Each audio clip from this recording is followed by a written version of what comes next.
Hello and welcome to the Superposition Guys podcast. My name is Yuval, and my guest today is André König, CEO of Global Quantum Intelligence. We discuss the increasing global interest in quantum technologies, the challenges of scaling and commercialization, and the evolving investment landscape. We also touched on the complexities of geopolitical strategies, including export and import controls, the rise of quantum nationalism, the need for startups to focus on specific use cases while also dreaming big, and much more. We hope you enjoyed this episode. Hello, André. Thank you for joining me today. Great to see you, Yuval. Great to see you. So who are you and what do you do? Who I am, starting with the big questions. Since soon 5 years, I am a quantum technology expert, influencer, entrepreneur. At least I try very hard to be. I'm originally from Germany, grew up all over Europe, moved to the States. I now live in Miami Beach after 15 years in New York 20 years ago. Spent kind of the first half of my career, a dozen years in management consulting. I'm a trained economist, so the professional services side of my career is still strongly influencing me. And then when New York started to have a little bit of a complex with Silicon Valley and lack of startups in the city, I was asked by IBM that brought IBM Watson, their first AI system, which is now re-emerging with Watson X, to market if I would do a startup. Had an artificial intelligence startup for 6 years and a tiny little exit, after which I moved down here to Miami. And one of my good friends and biggest clients, the CTO of one of the big Wall Street banks, whose opinion I trust very much, in a conversation at the Russian vodka room around horseradish vodka, which I do not recommend to anyone, suggested that I look into quantum technologies. Physics is always something that interested me since high school. Mathematically, I wasn't inclined to study it, and tried again at MIT for a few months. Ended up with a number of certificates, but that clearly was the best I could do. And founded Interference Advisor, which was a type of Crunchbase pitch book on quantum technology, collected about 30,000 data points on who the vendors, startups, investors, use cases, governments, universities, and quantum are. And competed with a few fine gentlemen, notably Doug Fink, who started the Quantum Computing Report in 2015, and David Shaw, who started Fact-Based Insight out of London, with the deep analysis of the quantum tech space. And as of December of last year, 2022, we combined these three entities into a new one, Global Quantum Intelligence, GQI, of which I'm now the CEO. And we work with vendors, but mostly with governments, users, and investors in quantum tech global. How global is Global Quantum Intelligence? What do you really cover in terms of geography? It depends who I talk to. When I talk to the right people, I say we're a little bit of a CIA of quantum technologies. That's, of course, aspirational and exaggerated.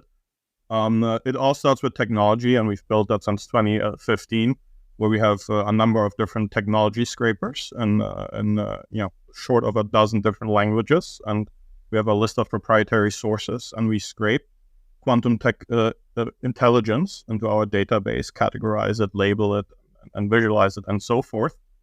And then there's a human element. I also started a little over 3 years ago an organization called One Quantum, which is a quantum tech community for humanity. We had chapters in over 21 countries. Started the Women in Quantum chapter and a startup chapter. I know you helped out with that a little bit as a member. And that really gives us networks from the mountaintops of Nepal, which is a fascinating story, throughout Southeast Asia, Africa, Latin America, and so forth. GQI, we have teams in 3 countries, the UK, the US, and in Southeast Asia. We're 8 full-time people. We have clients on 3 continents, and we have a network of 24 freelancers that help us with projects in a handful of other geographies.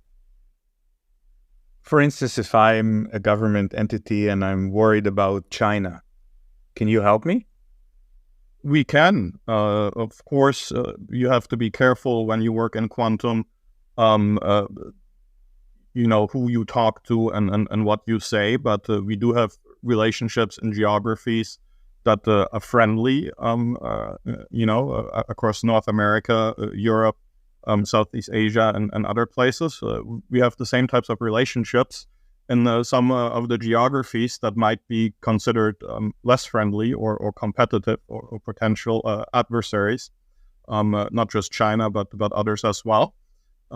So we do get retained, and we're actually working on a report for a European organization to provide that kind of analysis, and we're able to scrape all the public sources that are available. But we have large networks from students and interns over professors to entrepreneurs and investors and some government officials in these geographies, and we're able to collect that intelligence. And what's beautiful is when you work in something like quantum technology, and I'm sure it's the same for you, Yuval, you develop a little bit of an intuition for it, right? So it takes only a few words from a person that you're talking to, but you're then able to put this into context, maybe mentally map it to a roadmap or a strategy, and just from a few words are able to glean insights that might be very meaningful.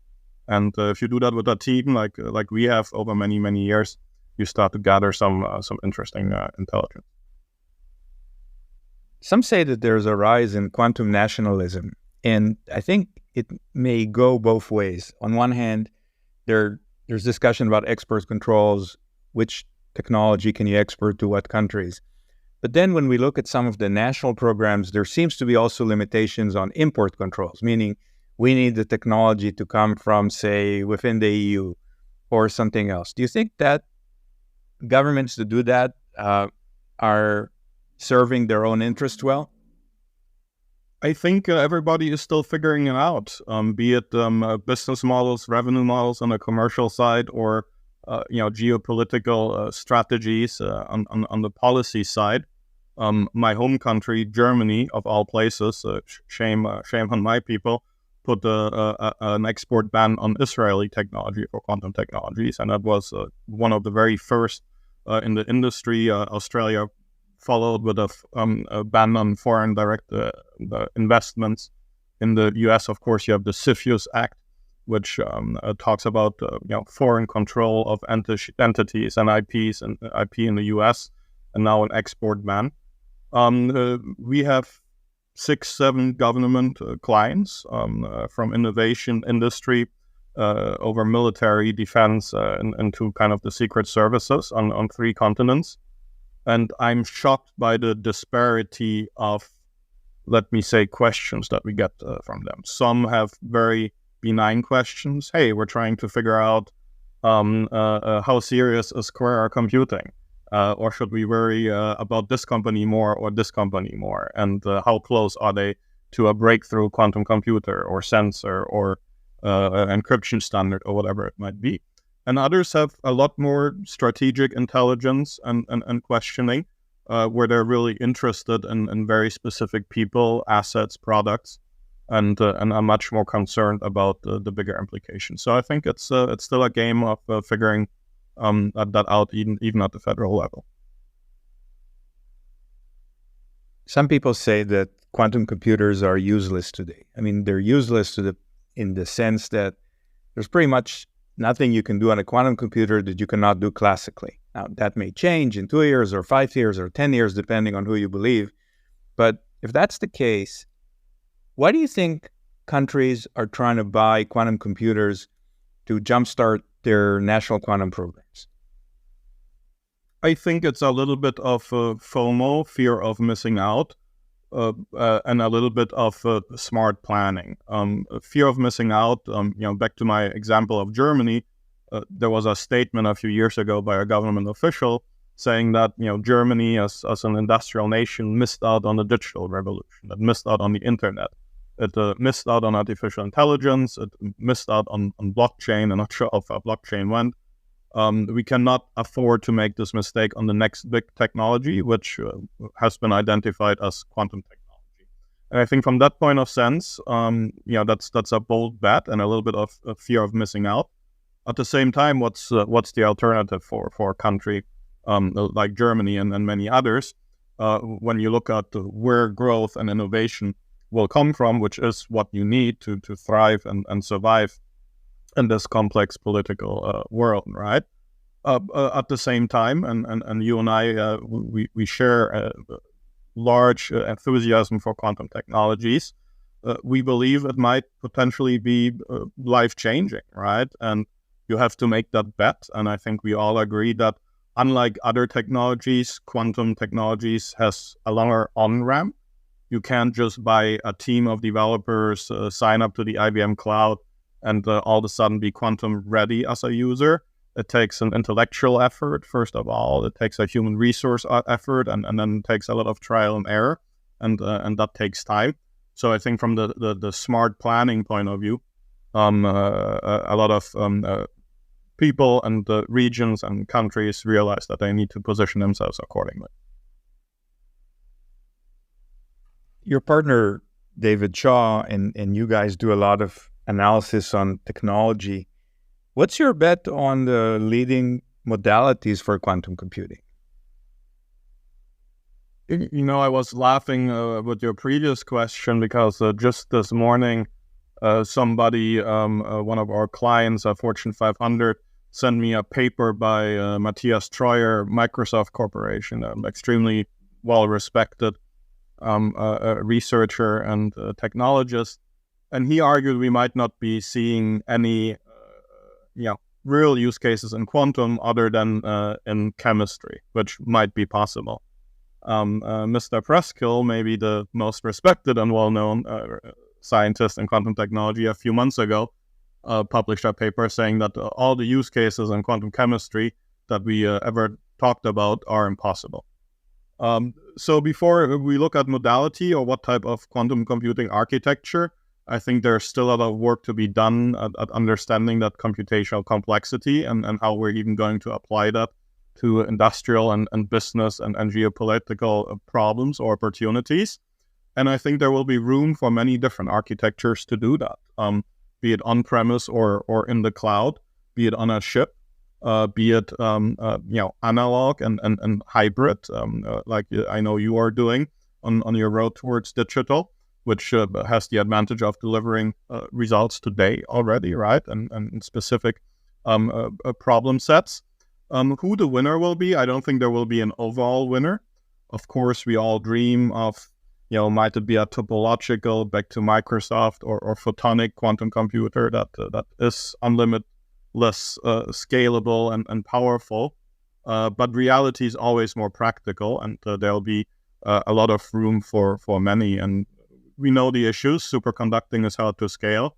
Trapped ions, I struggle to understand. Neutral atoms, that is kind of where all the hype and attention is right now, and for good reason. And photonics and spin qubits, we're still waiting a little bit, right? So that race is still too early to call, in my opinion. You have venture capital clients as well. And when you think about starting a new company in the quantum space, where do you see opportunities? Is it in a new quantum modality? Is it on quantum sensing? Is it on key distribution? Is it on the application layer? Is there one or two areas that stand out to you as ripe for innovation for startup companies? I'm going to answer that irrespective of the type of quantum technology. What I miss the most in quantum, and really across computing, quantum cryptography or sensors, is extreme focus. And I did startups for 10 years before getting into quantum. I was a startup mentor at Techstars and other ventures. And my personal lesson, and many might disagree, is that the more a startup focuses, the higher the odds of success are, because you can always land and expand. If you're successful with one specific use case, it is much easier and much more credible to expand from there. And we don't see that very much yet. Just yesterday, I spoke with friends that that are focused on quantum computing solutions for the cargo industry and logistics. And they are trying to raise a small round of money. They have a very narrow use case, and they have 800 contacts in their database in that industry. They have a dozen proof of concepts in that industry. They just have a really nice story and also positioning in this cargo space to do what they're doing. And we don't see that enough yet, in my opinion, in quantum, where companies just narrowly focus on a specific use case and try to own that. At the same time, I'm going to contradict myself. The other thing that I'm missing in quantum, and again, it doesn't matter if it's computation or sensors or cryptography, is the bold entrepreneur, a Tony Stark, like we have in the movies, and somebody that just thinks ridiculously big and is not afraid to attack a big idea. I had a post on my LinkedIn on a movie that just came out on Netflix, Heart of Stone, which is about a quantum computer called the Heart. And the quantum computer is exactly that. It is the heart of an entire new infrastructure in this not so futuristic world 10, 15 years from now. And I don't know enough people that are working on this concept of, the heart of quantum computing. So I'd like to see both of those extremes. And on sensing and communication, do you feel that they're much closer to being market ready than quantum computers? Yeah, we just published in our Outlook report series, the quantum sensing report, and it is fascinating where, really many are familiar with the use cases in medical applications with scanners and mining and resources, of course, positioning systems, but there are also use cases in neurology, for example, and the brain interfaces. Some really fun, weird, interesting stuff where you see entrepreneurs like the ones I just dreamt about that try to go after a specific niche. So those markets are a lot more mature. The technology is much less susceptible to some of the scaling and error issues that we know from quantum computing. The overall market is much smaller, right? So it's a little more challenging to be successful there. But it is an exciting space where I think the average maturity of a vendor is a little ahead of what we see in quantum computing. Quantum cryptography, we call it quantum safe, and we have a Outlook report on quantum safe that you can also see on our website. It's a little bit of a different beast. There, it's a huge addressable market, and of course, the overall cybersecurity market is an extremely mature market. But I think there's a little bit of trepidation in the market, right? We know of about 80 vendors in this space that go after PQC, software-based solutions, and QKD, hardware-based solutions, and then you have platforms and other hybrid offerings out there. That technology, what we've seen, you know that well from NIST, the National Institute of Standards and Technology, didn't turn out to be super reliable. NIST says, don't sweat it. We're going to come out with the next round and everything will be fine. But something as critical as infrastructure and the security of our infrastructure, be it a private or public, needs more certainty, needs more trust, needs more standards, needs more regulation to really see that the industrial and commercial rollout of the technology. And I think that's the biggest missing piece that nobody has tackled yet. You've been covering quantum for, I think you said 5 years. What have you learned in the last 6 months that's new? What are the latest trends, in your opinion, in quantum? On quantum computing, we do see the timelines too, and everybody has a different name label at this point, from quantum advantage to quantum utility or useful quantum. We see those timelines accelerating, where 12, 18 months you had barely a small handful of quantum computing vendors that could make credible claims to execute on that. We now have at least a dozen, including your company that you work with, that is making tremendous progress on that front, right? So just the sheer volume of technology, product, and teams that has credible solutions and is entering that commercial era of quantum has grown tremendously. At the same time, back to my comment from 5 minutes ago, I think everybody is still figuring it out. And we've probably figured out how to make qubits and hundreds of them. We haven't figured out how to make many thousands of them yet. or even gates, right? But we figured out a lot of the engineering. We figured out a lot of the product. But people are still figuring out a lot of other things. Who is the buyer? Why would the buyer actually buy it? What is the pricing for it? And what's the real value proposition at a tangible level? And that whole discourse has shifted dramatically away from here's my qubit and look how amazing it is, to what can we actually do with my qubit, and how do we bring it to market? And of course, this whole conversation of other applications, be it sensing, quantum cryptography, and so forth, has picked up tremendous speed. I also think that the international quantum technology scene is getting a lot more credit. It has been a lot about the US and Canada in kind of the first 4 years of my experience in quantum. Europe is making a lot more noise. In the UK, in France, in Germany, also in Switzerland and Austria and Finland, of course. We see more and more credible and very ambitious projects. Israel, which has a tremendous program and an ecosystem of startups that's highly competitive. Australia. Many of us just came back from Japan, and Japan has a extremely ambitious national quantum tech program with the OEMs, vendors, investors to pick that up. And I think that's something that hasn't necessarily emerged in the last 6 months, but 12 months or so. This summer, I was asked about it by one of our clients earlier today. Has been fairly quiet. A couple of questions on our mind is when and how will we see spin qubits emerge in quantum computing? There's a lot of hype and expectation around that. There is a lot of speculation around annealers, solvers, optimizers, potentially losing ground and market share to companies like Quer and others that are doing an increasingly impressive job at delivering real quantum computational power, not just solvers or annealers. And that again is a shift, and kind of a tidal shift in the industry that we might start to see emerge. I want to ask you about money in two parts.